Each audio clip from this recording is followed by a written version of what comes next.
Hi folks, this is Don Meissner with the North Country Fishing Report. Here's something it's it's something I try to talk about a lot, because the more I go fishing, each time I go, I'm learning more and more, or realizing just how little I actually know about what I can. Sometimes people think I really am great at something. No, I'm always learning and I'm always trying to get better. Well, one of the things that I've been realizing is every time I go fishing, I get down by the water and I decide, okay, this is what I'm going to use. This is what's going to catch a fish today. But there's so many factors involved that the process of selection is only the beginning. I think, okay, I don't think these fish are going to chase a swimming paddle tail type of lure today. I think they're going to want something more, what looks more natural and more sort of casual coming to them. So I select some kind of soft plastic bait. Well, then you have to think, all right, what is the type of bait that they would most likely be feeding on in this part of the water that I'm fishing or whatever?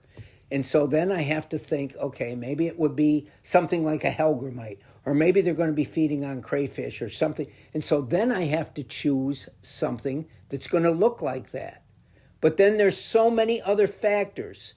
If those fish are selective, and let's say that they're going to be selective, then I have to think, okay, what size would they like? Would they like a little crayfish-looking thing or a big crayfish-looking thing? Because fish can be very selective. For example, right now, I would imagine that fish would probably like a slightly bigger choice than what they might have a month or two ago, because water's colder, they're getting ready for winter. They may be selective now what they burn their energy on, and they're not going to chase around or spend their time and energy trying to eat something little. If they can get something bigger, it's going to be easier and it's going to last longer for them. So maybe I want to use a bigger lure.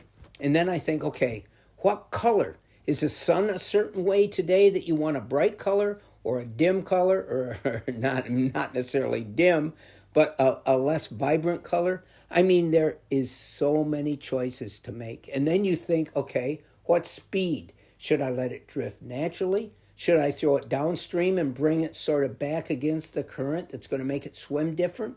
There's so many things to think about. And I think a lot of times when we talk about, let's say we talk about what lure is great.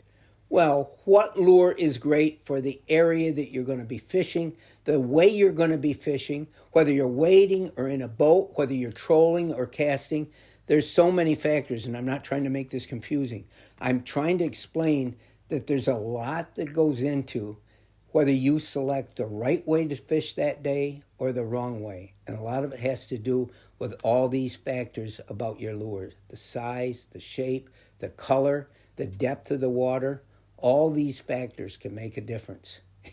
It's a lifetime learning process. And hopefully I haven't learned yet, which means I'm going to still get out there and enjoy fishing. Until next time, folks, this is Don Meissner with the North Country Fishing Report.